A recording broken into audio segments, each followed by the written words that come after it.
All right, so I'm so excited to be joined by Jamie Kuttenkuler today. She is an eating disorder recovery coach. So welcome, Jamie. Thank you. So nice to be here with you. Thanks so much for having me today, Kelly. Yeah, absolutely. And I'm so excited for what we're going to talk about today because I really feel like a lot of people are going to benefit from it. So if you don't mind, could you just start with your story and kind of like where did you start from and then how did you get to where you are today? Yeah, absolutely. So I developed my eating disorder in my late 20s. I was newly married, and at the beginning of my career, at that time, I was doing IT, so end user support, and just starting to get promoted a little bit. And with these promotions and also the beginnings of my marriage, I was feeling a lot of anxiety and imposter syndrome of, am I enough? Do I have what it takes to do the job and excel, and also to show up in a positive way in this marriage? And so with all of this anxiety and imposter syndrome, I started to feel a bit of a loss of control in my life, and my anxiety started taking over. At work, we had a stupid little wellness contest that I decided to join, and it was a team-based contest. I'm a pretty competitive person, and I also don't like letting my team down, and so I dug in deep. And we did a good job on the contest. After the contest, there was something about the dieting that felt really good. I think it was the ability to control my food when I felt not so much control over work or maybe the way my marriage was going.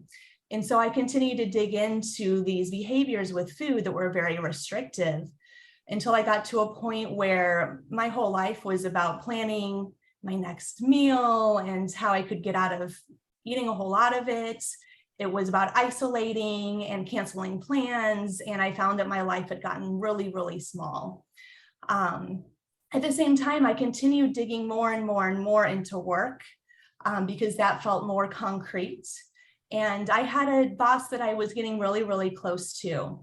One day she pulled me into her office, and we were having a conversation, and she brought up that she thought that maybe I had a problem with an eating disorder. And that was the first time that I realized that there was a name to it, and that I was struggling, and that I wasn't able to help myself, that I needed some more support. So my boss was so helpful in helping me to navigate work. So helping me with FMLA, finding some replacements for the work that I was doing so that I could take some time off and get well. And I ended up going into eating disorder treatment for some time, taking a break off of work, and going through that process. I will say that this boss most likely saved my life, and so I still feel very close and grateful for her. Came out of treatments and pretty much back to work, and was on fairly solid ground. So was able to manage the day-to-days okay. Had slip-ups here and there, lots of triggers, would have a good week, and then I'd have a really rough week, but was progressing enough that I was able to stay out of treatments. Life happened, ended up moving from St. Louis, where I grew up, to Denver, Colorado, and finding a new community. And the community that I found there was a little bit more mindful focused and a little bit more into yoga, which was a whole new world for me. And so finally got talked into checking out a new yoga studio and trying some hot yoga practice. And once again, happened to go to the right class, find an amazing teacher named Kat, who really made me feel confident in myself and seen and heard a little bit, and like I was enough as I was. And so this teacher made me feel really safe in her classes and in exploring the yoga practice. And as I continued to explore the yoga practice, some switch kind of flipped in my brain. And I went from using my body as a way to kind of punish myself to using yoga as a way to nourish myself. So through my yoga practice, I started to realize that my body is my instrument and it's my partner for my whole life. And the more that I take care of it, the better it serves me. It also helped me to realize how capable and amazing my body was, because it could hold me up in these really challenging shapes after a little bit of practice. And not only that, but when I was practicing these shapes and really the yoga practice in general, all my problems went away for a few minutes and my mind cleared and I could just focus on enjoying the moments in life. And that was really, really appealing to me. And so I started to get pretty into yoga, and to the point where I realized that this was kind of starting to change my life. And man, can I share the power of this with other people? So I started taking yoga teacher trainings to empower myself to start to share the practice with others. And so today I am trained in all kinds of different formats.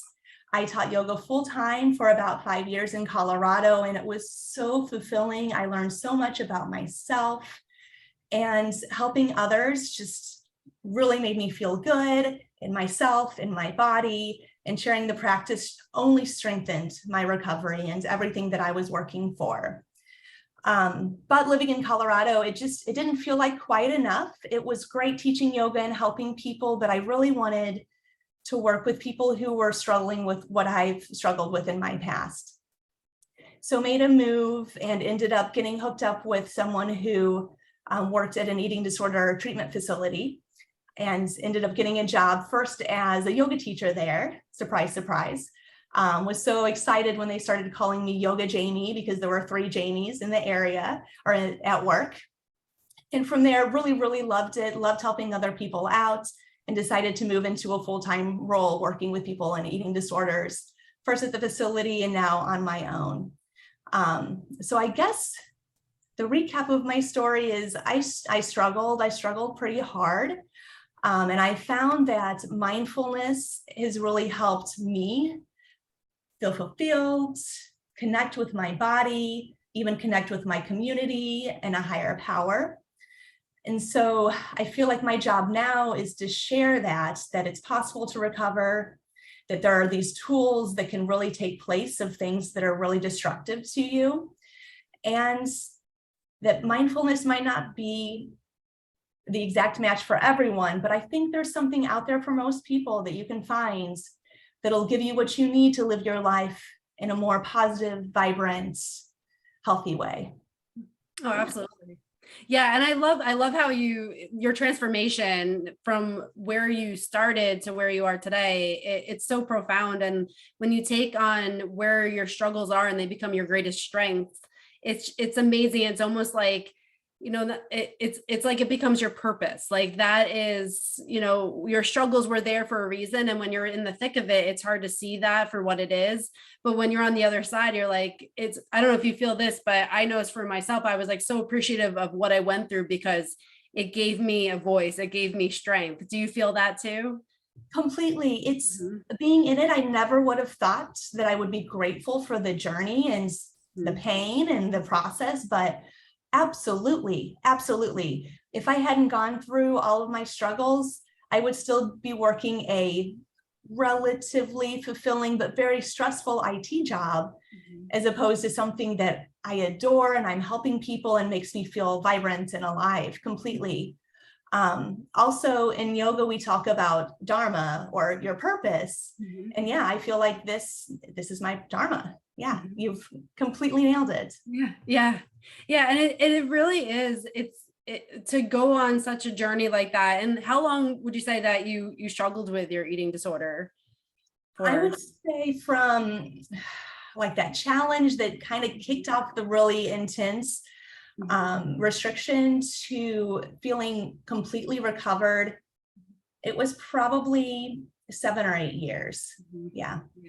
And that's just, goes to show the complexity of it. And it's like, I think when people are recovered, it sounds amazing and sounds almost easy sometimes when you're like, I'm on the other side, but it is such a complex thing when you're in the thick of it. And you can't really see the whole journey ahead of you when you're going through that. What were some things that you relied on through that? I know you said your boss was a big support system, but what were some other maybe people or things or resources that you leaned on in that 7-8 years to get you to where you are today? Completely. Yeah. So my boss was an excellent resource. She was so caring and checked in on me and made me feel, cared for. Mhm. As I went through my treatment in a facility and then back to outpatients, I had a really great nutritionist that challenged me and supported me along the way, in addition to a really great therapist that was there for me, that listened to me and validated all of my struggles. I talk about being new in my marriage and how that was part of the reason that I dug into my eating disorder, but I also think that was a big reason why I got out of it.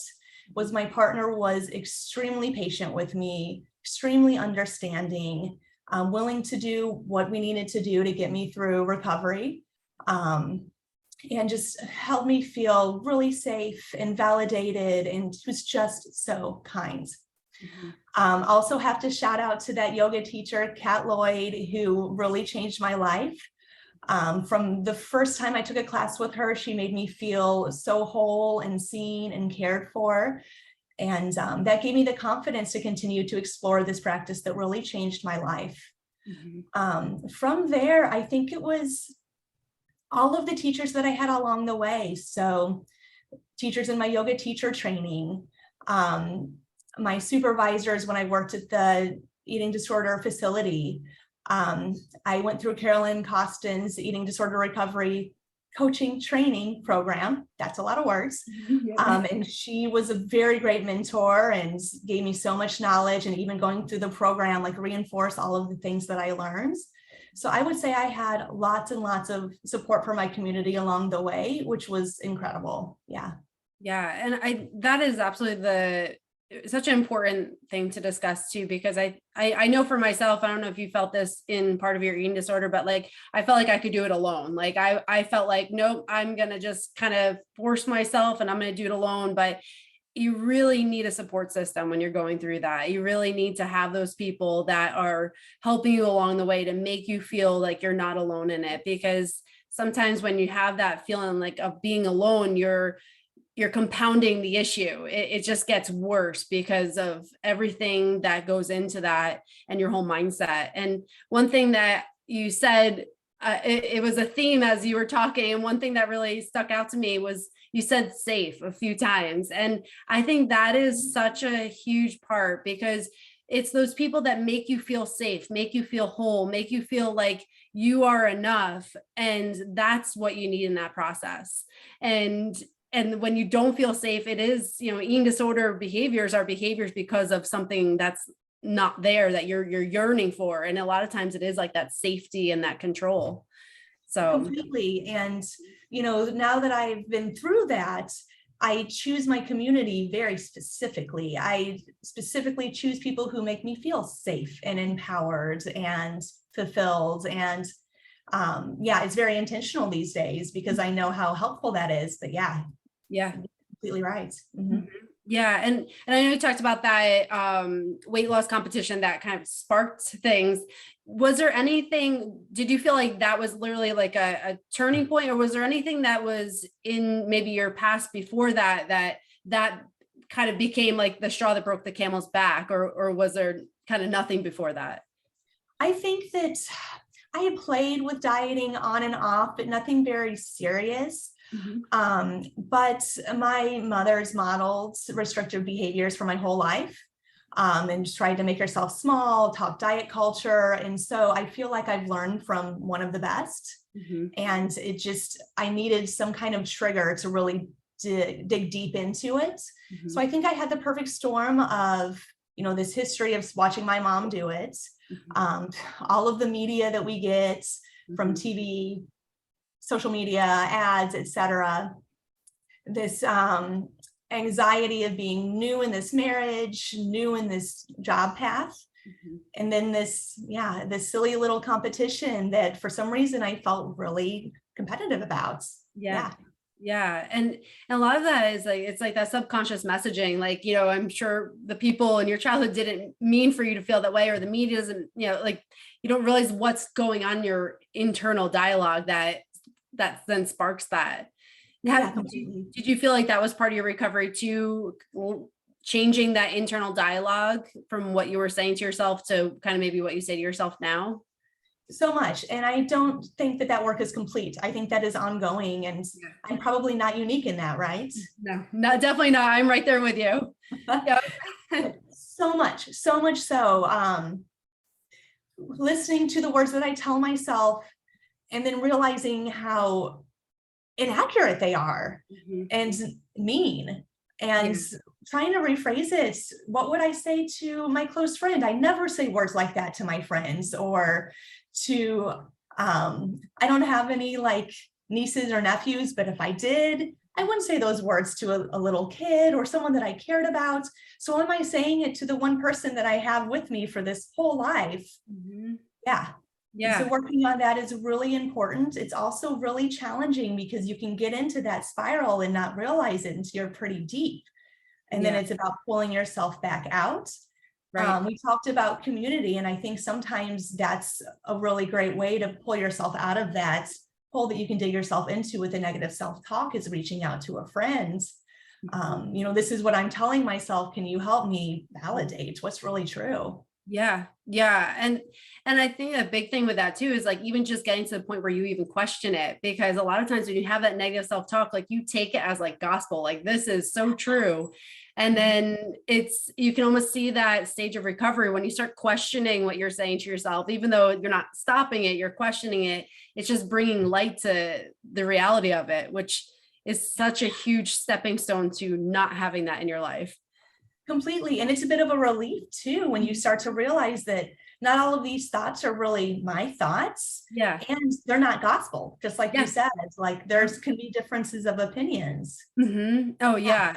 Yeah. And I think that's the big thing is like, I mean, and one thing that you highlighted too, which I really love that you said that, is like, we're not all like even when you're recovered, you still are dealing with certain things from that. It's not that like all of a sudden you never have a negative thought or everything's just great and you never have anything back that brings you back to that moment. But I think the big thing, and I've noticed this, I don't know if you have, but you have like checks, like you can check yourself like quicker, versus I think when you're in the thick of like an eating disorder, you don't have any checks where it tells you kind of like, is that true? Should you do that? Is this helping you? Is this serving your purpose? And I think when you're recovered, you have more of those checks to be like, okay, this is not accurate. Let me move myself in a better direction and replace it with something that's more serving to myself. Completely. Yeah. And I think that that's what yoga helped click, was creating that quick pause between this is my thought and now I'm going to act on it, to this is my thoughts, but does it really make sense? And is it even mine? But, you know, creating that opportunity to take a break and to contemplate it and to come back to like center and grounded and you, and is this really the thought that I'm having, and does it even make sense in this situation? Yeah, I love that. And having, you know, the habit of yoga, the tools that you have, that's the big thing, because I think a lot of times people who are going through like eating disorders, you almost don't want to give it up because it's something that's so comforting to you and it's all you know, and it makes you feel good in a way, even though you know it's harmful to yourself, you don't want to give it up. So it's that contradictory mindset. But when you have tools and things that bring you joy and allow you to replace some of those habits, then I think it's easier to give up some of that eating disorder mindset that completely, you have. completely. I feel like when you're in the eating disorder, those behaviors feel good, you know, and they make you feel safe and they help you cope through really tough times. And sometimes the struggle is finding things that feel just as good or really close to. And for me, the yoga practice has started feeling just as good and now better than any of those behaviors, because they, after I practice yoga, I don't feel ashamed. I don't feel guilty. I just feel good and like me, and like I can tackle the rest of my day.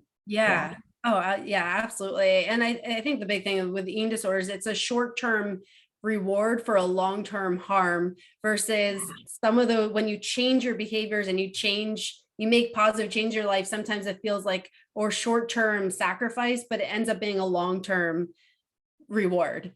So Yeah. it's allowing yourself, it's uncomfortable to change out of that, but the long term, you're so much better. So from what I hear from you, the yoga practice has allowed you to have a long-term result that is more fulfilling and more sustaining than anything the eating disorder could have given you. Completely. And in like all areas of my life too. Yeah. Not just feeling physically good about myself or helping my mind relax, but it's crept out to my community. It's just everything. Yeah. Yeah. And Completely. I know you talked about mindfulness, and that's one of the big tools that you use and that you use to recover. Can you talk about for anyone who doesn't know about mindfulness or maybe heard of it and doesn't really know what it is? Can you say what mindfulness is and how you apply it on a daily basis? Sure. Yeah. And mindfulness can mean different things to different people.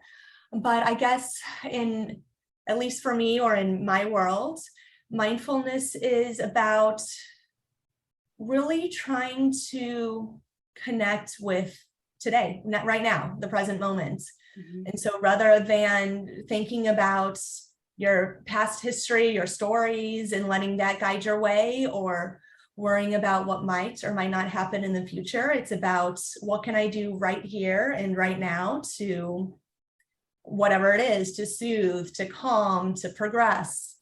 And it's about taking a step back from all this mind chatter and all these things that you're feeling in your head. In yoga, we call it the chitta frita or the monkey mind, and reflecting on what's really happening and what's really your options. And for me, I get that through my yoga practice, which slows my body down, and it also slows my mind down so I can feel a bit of that present moment flow state.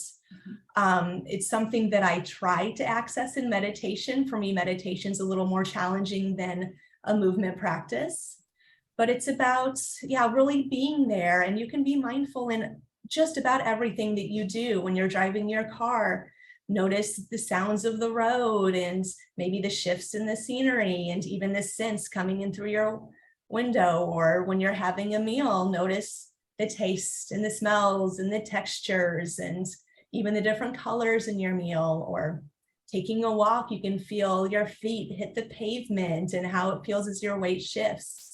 But it's really just slowing down and being there in the moment. Yeah. And it's such a great tool because you can take it with you anywhere. It's discreet. If you don't want people knowing you're doing something, I mean, no one literally will know that you're sensing how you're walking and the breeze on your face. Like no one knows that. And so it's kind of like your own little personal tool that you can have with you at all times.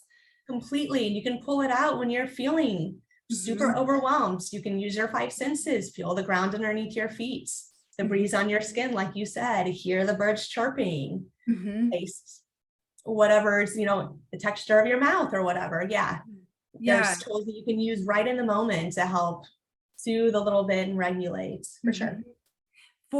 And I know you started with it and you applied it on a daily basis, but for someone who feels like I just can't stop this like hamster wheel in my head, how do I just pause and become mindful? How did you become more proficient at where you can slow down without feeling like you constantly have that chatter? So what are some things you did to get better at that? That's a great question. So I am definitely type A personality. My mind goes really fast and all of the time. Sleep is tough. It sounds like you connect with that. Yes, absolutely. And so it is a work in progress. And same with the negative self-talk. I'm not there today, and I don't know that I'll be there anytime soon, but it's practice. It's finding something that makes you feel like you're in the present moment, that makes you feel good and starts to quiet that mind chatter, and then practicing it over and over and over again. So for me, I started with hot yoga, or the Bikram practice. And it's a series of 26 postures that you do, same postures every single class. It's always the same. And so it starts to get a little bit mindless. You know what you're moving into next, you know what's coming, don't have to anticipate it. And for me, getting into that same practice, often with the same teacher over and over and over again, allowed my nervous system to feel, back to that word, safe. And Yeah. so my mind could start to calm because it knew what was coming. And my body would start to also calm because my mind was calming. And I would notice as I was moving through the poses that my mind would start to calm. Mhm. And I would feel that flow state, and that felt really good and would motivate me to want to go back to the practice the next day or in the next few days. And so I guess getting back to your question, I think it's finding one thing that does feel good and investing in it over and over and over again. Yeah. And just continuing with that practice. And if you try, say, Bikram yoga like I did, and it doesn't feel good, then maybe try a breathwork class instead. Or maybe try something completely different. Maybe it's swimming for you or taking hikes in nature. But I think it's just recommitting to the practice and scheduling it in and doing it every day. And also noticing how you feel afterwards, because you might start to notice that that shifts and improves over time.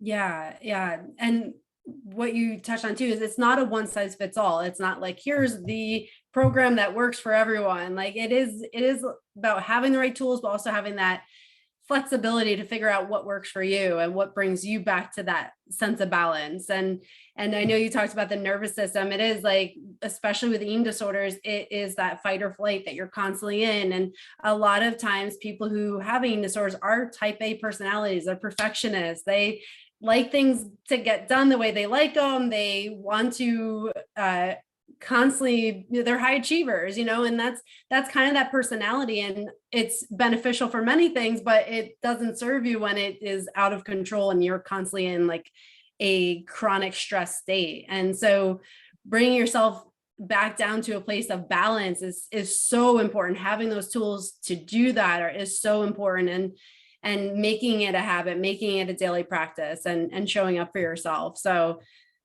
that's absolutely critical, everything you just said there. And you also talked about how, and I agree with you, most people who are struggling with eating disorders are high achievers, they're critical of themselves, they are terrified of failure. And for me, my yoga mat was a place for me to experience experimentation and failure. Like I would try a pose and fall on my face and realize that I was okay. Yeah. And to try again. And that gave me the confidence to try some of those things in my life, Yeah. like totally changing my career and making big moves. And so, yeah, I agree. Like these mindfulness practices can help you kind of practice some things in a safe space and then experiment in your real life, if you will. Yeah. Yeah. And it's almost like being playful with it. And when we're kids, we're so good at being playful, but as adults, we become very rigid. And especially with an eating disorder, you are set on a certain path and you are just ingraining that wiring in your brain. So like you said, on the yoga practice, if you fall, it's almost like teaching your brain like, oh, we don't have to go on this path. We can try this path. And it's that playfulness that almost opens up your brain to the sense of possibility and where you can go. And it becomes a compounding effect. Once you open yourself up to one thing, now you can start opening up yourself to other things, like you were saying, and changing careers and making big changes for yourself that bring you joy. So it really can just be a small thing that's a catalyst for a big change. Exactly. Yeah, exactly. Teaching you that taking risks isn't always the scariest thing. Yeah. Yep. And with the yoga practice and the mindfulness, how have you noticed that? Like, I know you talked about like the mind body connection. Like, can you talk on that a little bit more too? Like how have you noticed that in yourself and maybe people you've worked with? How do you see that reciprocal relationship? Yeah, great question. It has transformed my relationship with my body from my body being something that I needed to control and it needed to fit a certain shape and size. And I just felt like I would always be unhappy with it, or at least certain aspects of it. And as I have progressed through my yoga practice specifically, but meditation as well, I have started to realize that my body is it's my partner. It is the one thing that I have with me for this whole life that I'm going to be living. And it's transformed my relationship from something to control to something to care for and something that I'm grateful for. And really, after every yoga practice, I spend some time sending my body gratitude for everything that it's just done. And this physical yoga practice has shown me how stinking strong and amazing and resilient my body is. Like, it can hold me up in shapes that I never thought I'd be able to do. When I get injured, it heals quickly. It's amazing how responsive it is. It's also taught me that taking care of my body, so nourishing it properly, resting when I'm not feeling well, hydrating well, sets me up for so much more success than punishing my body. I was in such a sad state when all I was doing was restricting my food and isolating and not really allowing myself to move in ways that felt good, but rather punishments. And now that I've shifted that, movement is fun again and mindful. And yeah, so it's just helped me realize that my body is not something to control. It is what it is. It is what I have. And it actually serves me in lots of really amazing, beautiful ways. Yeah. Yeah. It's amazing when you have a perspective shift, how everything kind of opens up and you realize when you're outside of where you were, how far you've come, which is amazing. Yeah. Yeah. Yeah. I remember one day, just like a few years back, when I was doing something and my hand fell on my arm, and I'm like, I love my arms. They're so strong. Mm-hmm. And I would not have thought that a decade ago. That never would have crossed my brain. And it was like, holy cow, what a change. Amazing. Yeah. It's cool to see that, because you know where you were, like you know exactly what your thoughts were when you're in the center of it. And then to have like a moment like that where you're like, oh my gosh, like I'm a world of difference from where I was. And you would hardly even recognize it. Yeah. Yeah, it's amazing. I actually had a similar moment. I just had a baby a month ago, and things, and it was like the same thing too. Like, being pregnant, I'm like, oh my gosh, what an amazing thing my body can do for me. But like, I know in the thick of my eating disorder, like that, it never would have crossed my mind. I would have only been concerned about gaining weight. And so it's like, yeah, like those shifts are just like so eye-opening. And so, kind of talking about your transformation, what would you say to your younger self, the person who was kind of in the thick of it? What would be some advice or knowledge you would convey to them to help your younger self get through that? I think the biggest message that I would have for my younger self is that recovery is going to take some really hard work, and it's going to be pretty scary, and really one of the hardest things that you do in your whole life. And it is so, so worth it. There is so much joy and fulfillment and connection on the other side. And like, I cannot believe my life now compared to in my eating disorder, or even before I started really struggling. It's just a world of difference. Like, I never thought I'd be where I am now. And it's because of my recovery that I'm here. I also think that those of us who go through an eating disorder and recover from it, we are a powerful bunch. We know ourselves, and we often are here to help each other out. And it's really cool to connect with people who've been through similar situations to mine, and to see the power and the passion and the fire that they have, and to be a part of that crew is just really cool. Yeah, it's like absolutely what you just said. And I think the amazing thing, like, about that, what you just said, is that when you're in an eating disorder, a lot of times it's so secretive. You don't want people to know about it. You're in your own little world. You're like isolated, you're very secluded. And then when you come out on the other side and you talk about how it is like a community, and you're like, oh my gosh, like you were going through that too. You're going through that. Like, you thought you were the only person going through it when you're going through it, because you're so secluded. And then when you come out on the other side, you're like, oh my gosh, I wasn't alone ever. Like, there's so many people that can relate to it. And you just realize, like, you always had a support system there. You just didn't realize it. So for anyone going through it, there's a lot of people that understand what you're going through. Yes, that is such a great point. I had so much shame about what I was going through that I didn't feel like I could really open up about it until I was literally going away to treatment and had to tell some people. But I think when I was brave enough to start to tell my story after the fact, I was amazed by how many people had, similar stories. And Yeah. it would have been helpful to have been more open about it when I was struggling, because I probably would have gotten a lot more supports more quickly. So yeah, Yeah. great point, Kelly. Mhm. Yeah, yeah. And I don't know if you noticed too, but like it's almost therapeutic to talk about it because of that. Like it was like a shameful part of your story. And I felt the same way. Like I don't want anybody to know about this. It was like just a part of me that no one knew about. And then it's like when you discuss it, you're like, no, that's like I overcame something huge. Like I went through something that a lot of people, like it's a struggle. It's hard. And you came on the other side. So it's just like kudos to you, celebrate what you're able to do. And then if you can use that candid part of your story to help someone else, like what an empowering thing to do. And I wish I wish there was more of this like social network when I was going through it, because this didn't exist where people openly discussed it and there were a lot of resources online for people and people you could talk to. I feel like it's much better now than it was, but I so wish like I could watch people openly discuss it, because I think it would have made me feel like, okay, it's not such a shameful thing. It's something I'm going to overcome, and it's going to make me stronger for it. So, Completely. And knowing that recovery is possible. yeah. Like when I was in it, I didn't know anyone else who'd been through it, anyone else who had recovered, until I went into treatment and started to meet some people also in treatments. But yeah, it was like, it was a big puzzle.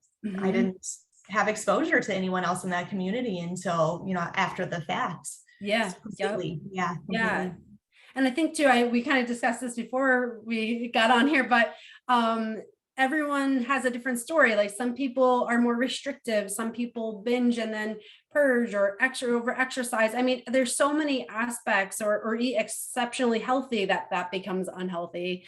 And so there's so many aspects of eating disorders. And I think that's the thing too, is like finding someone who you can relate to specifically. Like there's so many people that can understand a restrictive eating disorder versus like a binge eating disorder. So it's amazing to see that, even though there's some commonalities, they're different in many ways, but again, resources are there. So take advantage of it. Completely. And I think you hit on a really good point. When I was looking for my treatment team, I lucked out because I found really good people off of the bat and didn't have to look too far. And I don't know if I would have really looked at a whole bunch of people because I didn't know what was out there. But, as a yoga teacher, when someone enters the studio for the first time and is curious, I tell them to take all of the formats and all of the teachers, because you might not connect with the first few, but you'll probably find a teacher and a style that works for you. And I feel the exact same way when looking for professionals and support and treatment facilities is don't just go with the first person you talk to if they don't feel like a match. So there's probably someone out there who really understands your story and has a philosophy that'll work for you. Yeah. Such a great point there, that you have to click with somebody. If you feel like you don't click with them, it's not going to work out. Like you really have to feel like they get you and that you feel comfortable, because if you're not comfortable with that person, you're just going to kind of repel each other in a way, not help each other. It's back to that safety thing. You're completely right. Yeah. Just as a kind of a closing thing, any takeaway point or anything, what's the biggest thing maybe you could tell somebody right now if they were like, okay, well, where do I start? What would be something that you would say to somebody if they're really having a tough day and they know they need help, but they don't know where to go? What would your advice be? I would say that something that everyone has with them all of the time is their breath. And if you can focus on your breath and slow it down, you're going to calm your nervous system a little bit, and you might give yourself that space to come back to center, come back to you. Physically, when you inhale, your heart beats a little faster. And when you exhale, your heart beats a little more slowly. And so one pretty simple way to calm your nervous system is to use your breath to slow down your heart rate. So I would recommend taking a breath in, counting to a count of 4. And then when you exhale, count to a count of 6. That way you are making your exhales just a little bit longer than your inhales. And that gives your heart rate a chance to calm down. I know when I'm stressed, my heart starts beating fast, my brain starts moving fast. And so relaxing the heart rate will start to calm the mind. Focusing on your breath will also start to calm the mind chatter. And it might give you just that little bit of space to come back to your thoughts and think, are these my real thoughts? Do they even make sense? Should I reevaluate? But yeah, breath work. Yeah, I love that. I'm a huge advocate. I practice breath work, love breath work. And if you're not already doing it, definitely take Jamie's advice. It is such a powerful tool for helping you get into a place of better balance. So definitely great advice there. So for anyone who's looking to connect with you, where can they find you? Sure. So I am kind of all over the place. I have an Instagram account. I have two actually. An eating disorder coaching account, which is at Jamie Eating Disorder Coach, hashtags between the words. I'm also with a yoga teacher account, which is Jamie Kuttenkuler Yoga. I've got a YouTube channel, which is called Jamie K Yoga. It's got all kinds of yoga practices, anywhere from like 7 to 8 minutes, upwards of 45. It's got breathwork practices as well as meditations. I'm also a Reiki healer, so there's some Reiki resources there as well. And then I also have a website, which is my first and my last name, yoga. So jamiekuttenkuleryoga.com. Those are probably the 3 best places to find more information out. Great. And then I can put the links in the show notes too. So that way it makes it easier for people to find you as well. So fabulous. Perfect. So thank you so much, Jamie. This has been so awesome. And, for anyone who has questions, definitely leave them below. We can answer them for you. Any comments, leave your takeaways, and definitely subscribe, because it's just, there's a lot of value in listening to this and watching this. So definitely enjoy this and take it to heart, and hopefully it'll serve you in your future days. So thank you again, Jamie, for being part of this today. Yeah, thank you so much for having me today. It was so much fun talking to you and sharing my story. I really appreciate it. Yeah, absolutely.